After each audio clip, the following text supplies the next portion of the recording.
Oi pessoal, eu sou o David e hoje nós vamos continuar a nossa série lendo. Nós estamos lendo Cristianismo Puro e Simples e hoje nós vamos destrinchar o livro 3.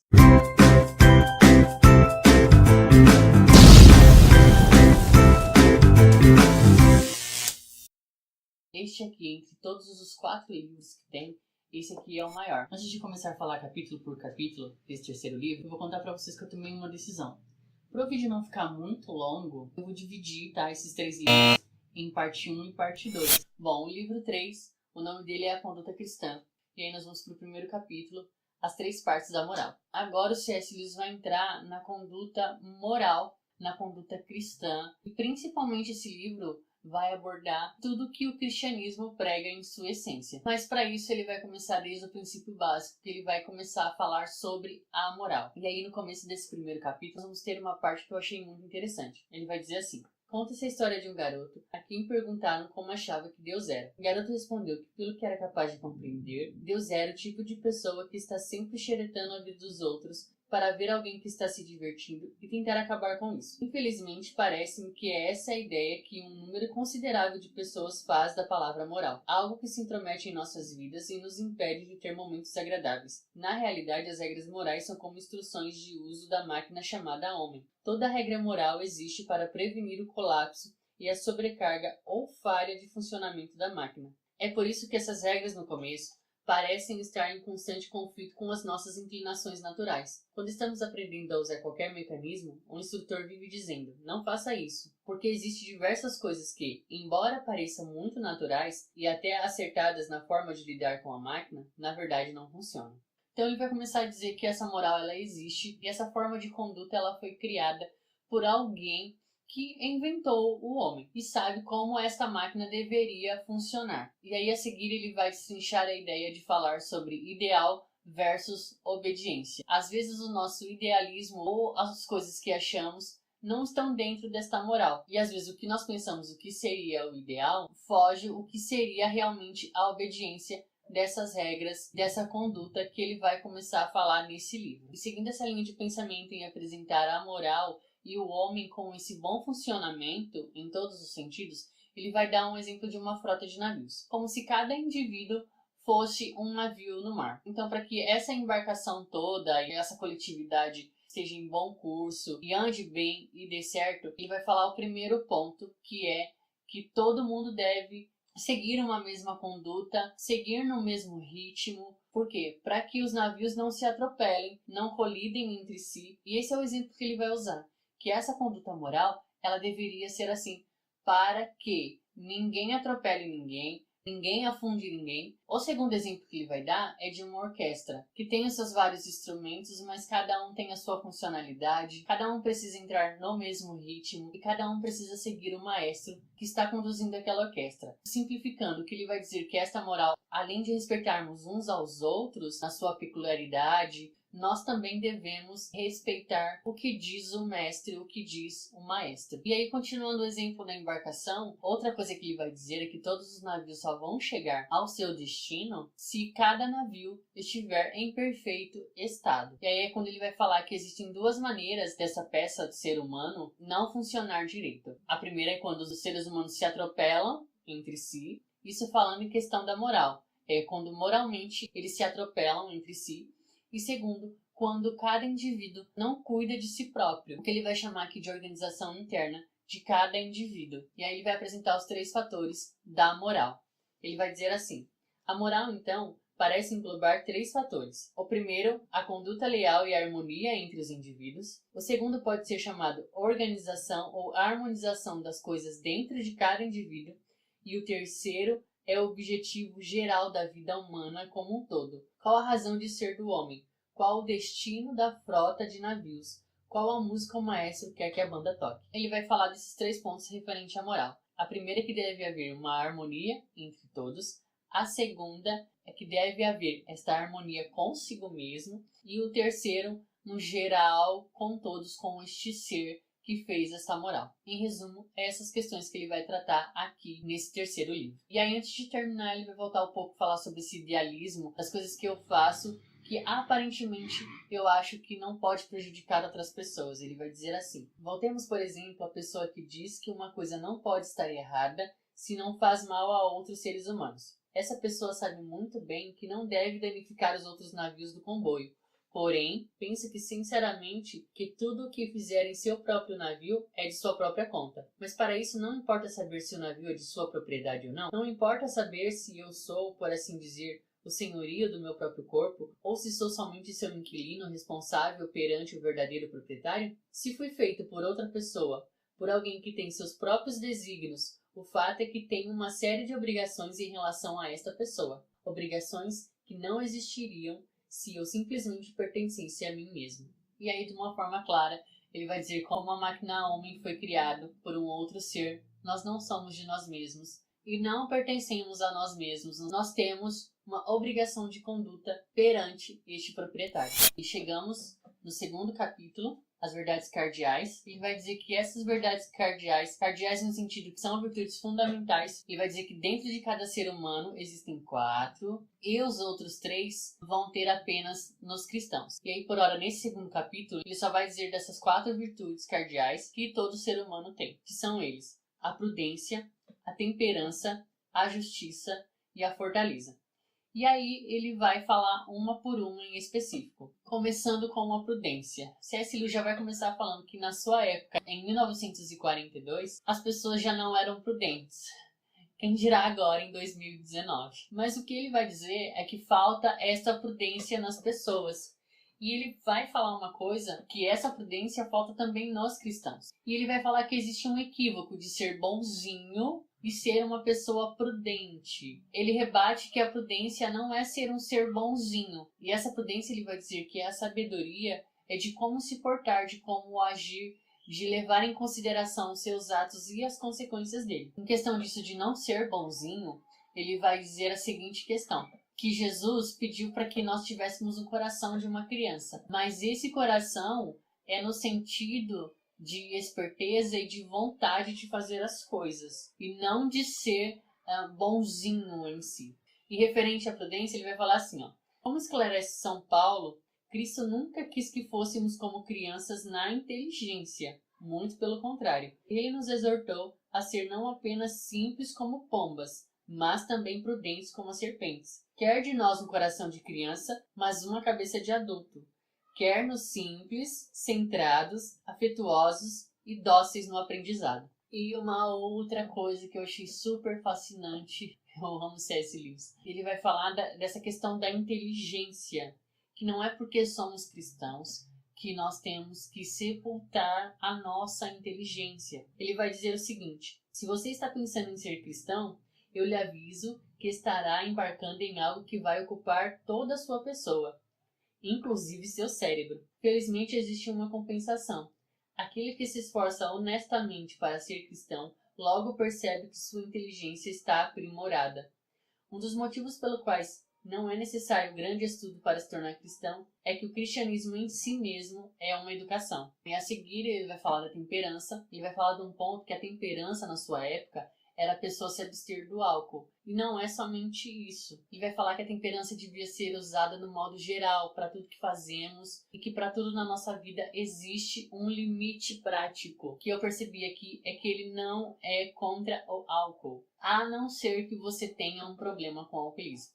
E aí ele vai falar uma questão que eu achei super crucial nesse livro, que a religião que prega a abstenção das coisas é o islamismo, não o cristianismo. Ele vai dizer assim: é claro que abster-se de bebidas fortes é dever de certos cristãos em particular, ou de qualquer cristão em determinadas ocasiões, seja porque sabe se tomar o primeiro copo não conseguirá parar, seja porque, rodeado de pessoas inclinadas ao alcoolismo, não quer encorajar ninguém com o seu exemplo. A questão toda é que ele se abstém por um bom motivo, de alguém que não é condenável em si, e não se incomoda de ver os outros apreciando aquilo. E aí ele vai falar uma das frases deste capítulo que eu achei muito legal.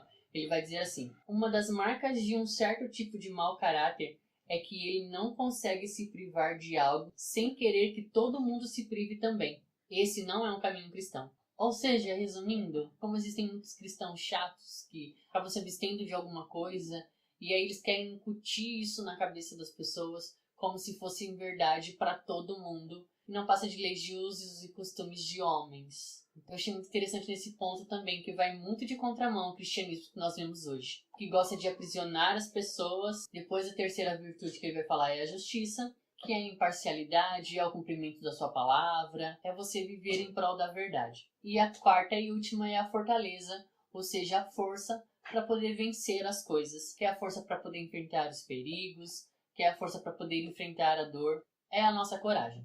E aí ele vai terminar esse capítulo falando de 3 pontos em questões desta virtude.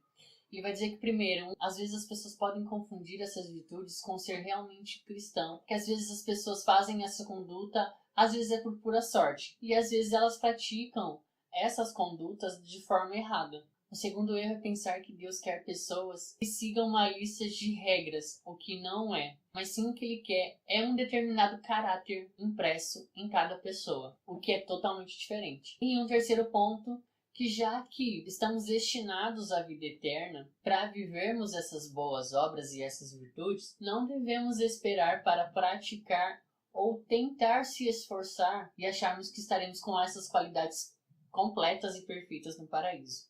Ele começa a dizer que este empenho deve ser feito aqui e agora. Ele vai dar um exemplo como se eu praticasse um esporte. A cada vez que eu pratico um determinado esporte, vou me tornando alguém perito naquele assunto. E o que eu entendi é que, quanto mais caminhamos sobre essa conduta, essa moral do cristianismo, nós vamos identificando aquilo que precisa ser ajustado e aquilo que precisa ser trabalhado em nós. É um processo que você adquire na vida cristã.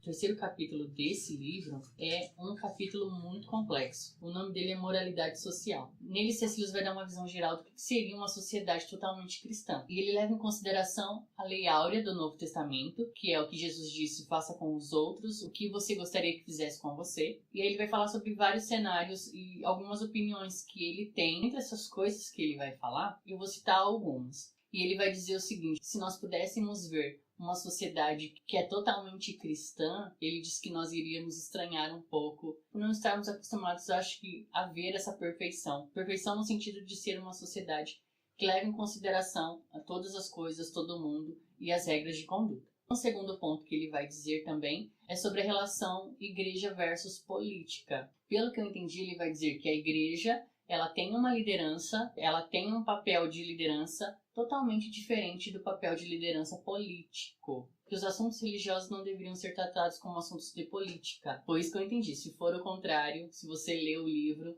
deixa nos comentários o que foi que você achou dessa parte. Porque essa parte pra mim eu achei muito complexa. E um outro ponto que ele vai dizer que para aquela época, isso já não é válido hoje, que o cristianismo seria um pouco de linha esquerda e também socialista. Isso na visão política que ele tem daquela época, né? Porque as coisas mudaram muito hoje. E também esse não é o assunto que ele quer se aprofundar. Ele vai concluir num outro sentido para o cristianismo. Nessas relações de política e igreja, ele vai dizer o seguinte: é claro, porém, que quando certas pessoas pedem que a igreja tome a dianteira aqui é na questão política, de resolver as coisas.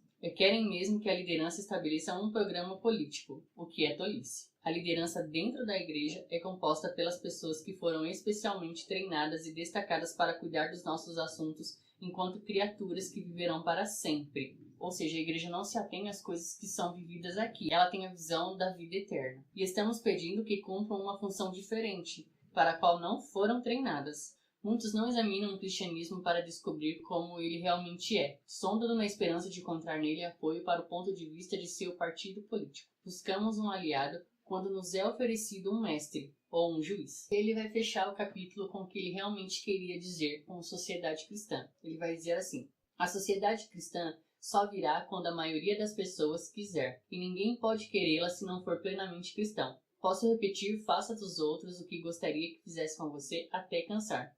Mas não conseguirei viver assim se não amar o próximo como a mim mesmo. Só poderei aprender esse amor quando aprender a amar a Deus, e só aprenderei a amá-lo quando aprender a obedecê-lo. E assim como eu já tinha dito, somos conduzidos a um aspecto mais interior da questão. Saímos da problemática social e entramos na problemática religiosa.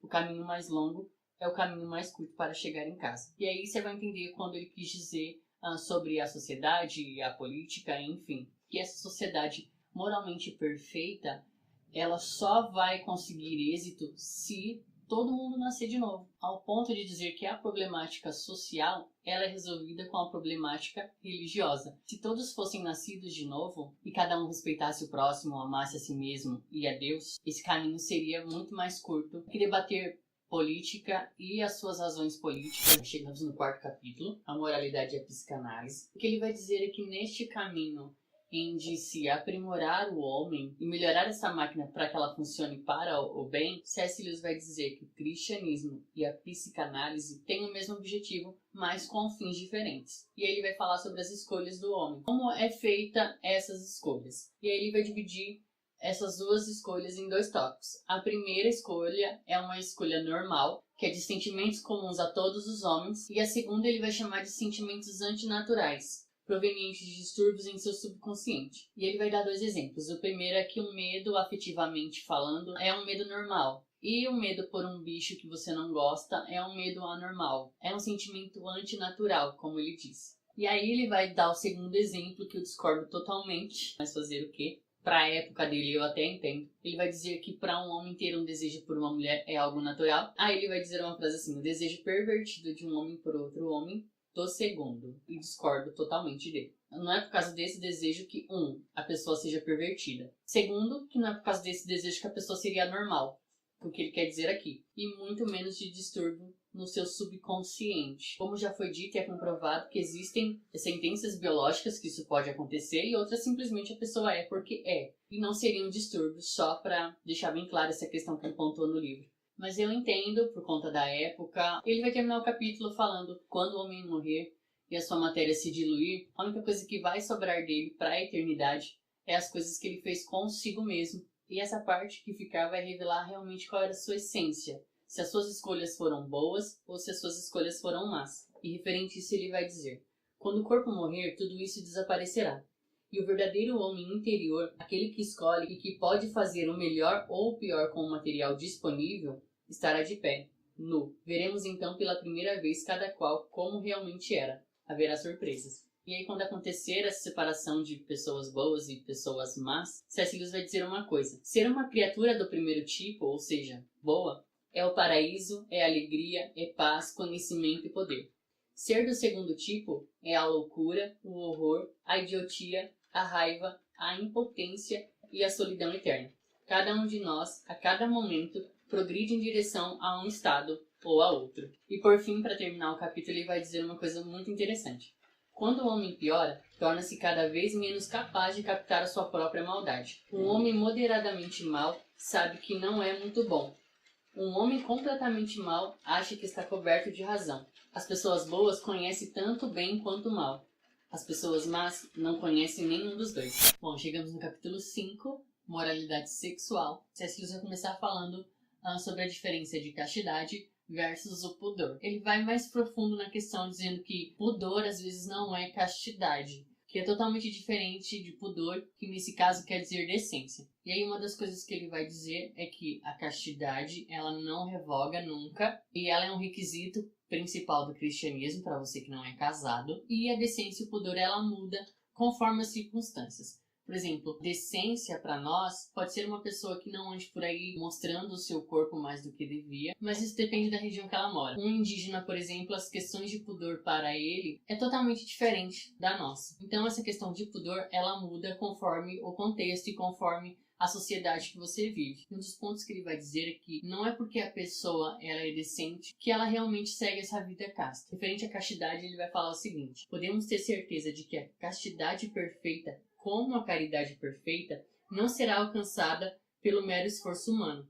Você tem de pedir a ajuda de Deus. Mesmo depois de pedir, poderá ter a impressão de que a ajuda não vem, ou vem em dose menor que a necessária. Não se preocupe. Depois de cada fracasso, levante-se e tente de novo. Muitas vezes a primeira ajuda de Deus não é a própria virtude, mas a força para tentar de novo. A castidade é menos popular das virtudes cristãs.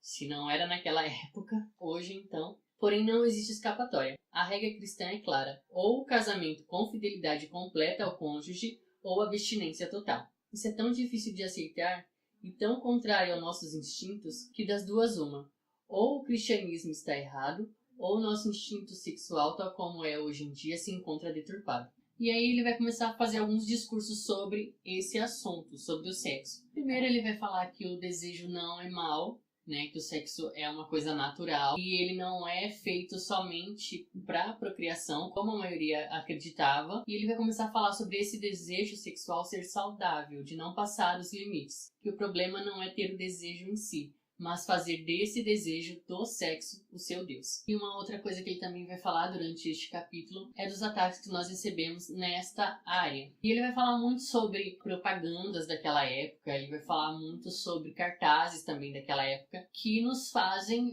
batalhar para manter essa pureza. Eu fico pensando, se naquele tempo, em 1942, na década de 40, você tinha algumas coisas como censura naquela época, C.S. Lewis fala que isso já era muito difícil de manter, eu fico pensando nos dias de hoje, em que você pode ter essas coisas na palma da sua mão, no celular. E fora que também a apelação mudou muito. Ela está muito mais escancarada e está muito mais visível, seja no nosso dia a dia, seja quando nós falamos. Ela está muito mais presente. E aí ele vai falar também dessa presença, sobre o sexo estar presente no nosso cotidiano. Se nós deveríamos falar ou não. Ele vai dar a opinião dele referente a isso, que muitos falam que nós não falamos muito sobre o assunto e por isso o assunto é um tabu. E ele vai rebater dizendo que não, que é porque falamos é que o assunto vira um tabu. Por fim, ele vai dizer que esta castidade ou esta vida casta ou você estar livre de pecados sexuais nesta área não quer dizer que isso moralmente é o centro da cristandade ou o centro da vida cristã. Ele vai dizer o seguinte: para encerrar, apesar de eu ter falado bastante a respeito do sexo, quero deixar tão claro quanto possível que o centro da moralidade cristã não está aí. Se alguém pensa que os cristãos consideram a falta de castidade o vício supremo, essa pessoa está redondamente enganada. Porque ele vai falar que existem outros pecados piores e principalmente os pecados que as pessoas sentem prazer em destruir e fazer mal para as outras pessoas. O que ele quer atacar é o falso moralismo. E aí no final ele vai dizer assim: é por isso que um moralista frio e pretensiosamente virtuoso, que vai regularmente à igreja, pode estar bem mais perto do inferno do que uma prostituta. E é claro, porém, que é melhor não ser nenhum dos dois. Bom, e aí nós chegamos no 6º capítulo, o casamento cristão. Ele vai meio que complementar o capítulo anterior, falando sobre a vida sexual. E aí ele vai falar sobre alguns pontos do cristianismo sobre o casamento que são vitais. A primeira é que o cristianismo não aceita de forma nenhuma o divórcio, a não ser em alguns casos em que essa cirurgia deveria ser feita. Ele vai falar que o casamento é a união de duas pessoas e nessa união surge um único organismo vivo. E essa separação é como se você cortasse um membro do seu corpo. Um dos exemplos que ele vai dar é como se fosse amputar as pernas. Porque no casamento existe uma promessa que você fez diante das pessoas e principalmente de Deus, e você precisa manter essa promessa. E ele vai falar sobre várias questões. Ele vai começar a falar que ele não é casado. Eu não sei se C.S. Lewis foi casado durante um tempo, mas quando ele escreveu este livro, ele era solteiro. Então ele vai falar que ele pode atribuir um senso de valor apenas observando as coisas e as pessoas que ele tinha em volta em questão de casamento, sendo que ele não poderia falar propriamente dito como se ele tivesse passado por essa experiência, sendo que até quando ele escreveu o livro ele não era casado. E ele vai falar sobre o caminho do casamento e o desafio de se manter o casamento. E uma das coisas que ele vai falar é a diferença entre paixão e amor. Paixão, ele vai dizer que foi a fagulha que começou esse relacionamento e o amor é o combustível deste casamento. Se na paixão você faz as coisas porque você ama deliberadamente, sem medidas a pessoa, no amor você faz as coisas para manter todas as coisas, mesmo que você não tenha essa fagulha da paixão. E aí é da onde vem a promessa que ele falou. Muitas vezes no casamento você não vai ter mais a questão da paixão, mas você vai ter o amor, e aí é ele que vai ser a base do seu relacionamento e de manter o seu relacionamento. E uma das coisas que o C.S. Lewis vai dizer que as pessoas se separavam naquele tempo, uma, por não ter mais essa paixão, elas acabam encontrando uma outra paixão e se interessando por uma outra pessoa, era meio que um sinal que os sentimentos que ela tinha com a pessoa que ela casou não existiam mais. Ele rebate isso dizendo que a mesma paixão que ele está sentindo por esta pessoa nova, ele vai perder do mesmo jeito. Então não tem sentido por que se separar. Um outro ponto que ele vai dizer é que as pessoas se separavam justamente para conhecer outras pessoas ou simplesmente ter novos parceiros, e o que também o cristianismo é contra. E por fim ele vai falar como funciona essa instituição, a família. sendo que o cabeça é o marido. E aí ele vai falar uma coisa muito crucial. A necessidade de um cabeça segue-se da ideia de que o casamento é permanente. E é claro que na medida em que o marido e a esposa estão de acordo, a necessidade de um líder desaparece. E gostaríamos que esse fosse o estado das coisas normal do casamento cristão. E aí ele vai dizer que o homem é responsável pela família, por justamente ter uma visão de fora das coisas. Porque ele vai dizer que a mulher pensa primeiramente nos filhos e como proteger tudo que está à sua volta. Já o homem não, o homem tem uma visão descentralizada da própria família. E é uma coisa que ele diz que ele está aberto para poder discutir, pergunta se a visão dele está errada e o que as pessoas acham dele e o que ele falou desse capítulo. Bom, eu vou ficando por aqui, como eu falei, para o vídeo não ficar longo. Nós lemos a metade do livro 3 e aí, para a semana que vem, nós vamos ler da página 152 até a página 200. Então eu vejo vocês na próxima semana, no dia 1º, e aí nós vamos terminar esse livro. Eu espero que vocês tenham gostado. Não deixe de curtir, não deixe de compartilhar, não deixe de comentar o vídeo. Se você leu o livro e tem as suas ressalvas e quer fazer as suas perguntas ou falar alguma coisa que eu falei que não era bem assim ou complementar alguma coisa que eu disse, deixe aqui nos comentários. E aí eu espero você na próxima semana para falarmos novamente sobre o cristianismo puro e simples do C.S. Lewis. Eu fico por aqui, um abraço, até a próxima.